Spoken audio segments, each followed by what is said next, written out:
আমি আজকে মশার সাথে সাক্ষাৎ করছিলাম। আমি তাদেরকে জিজ্ঞাসা করলাম, তোমরা ময়লা পানিতে ডিম পাড়ো কেন? মশা বলল, কারণ ভালো পানিতে ডিম পারলে মানুষ সিদ্ধ করে খেয়ে নিতে পারে। আমি তাদেরকে জিজ্ঞাসা করলাম, মশার কোয়েলে তোমরা মরো না কেন?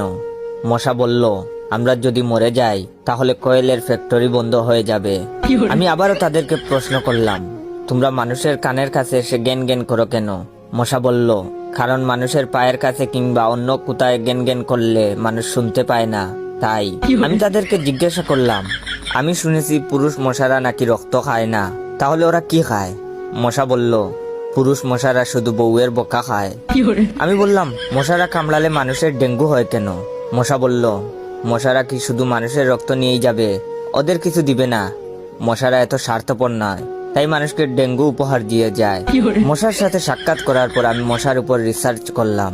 মশা অনেক ধরনের হয়, যেমন পড়তে বসলে যে মশায় কামড়ায় তারা হলো অশিক্ষিত মশা, খেতে বসলে যে মশা কামড়ায় তারা হলো ক্ষুধার্ত মশা, ঘুমানোর পর যে মশা কামড়ায় তারা হলো কাপুরুষ, জেগে থাকা অবস্থায় যে মশা কামড়ায় তারা সাহসী, মশারির মধ্যে যে মশা কামড়ায় তারা হলো অতিরিক্ত শেষরা, মাঝরাতে যে মশা কামড়ায় তারা হলো সিঙ্গেল, টয়লেটে যে মশা কামড়ায় তারা হলো নির্লজ্জ, দিনের বেলা যে মশা কামড়ায় তারা একটা ছোট লোক।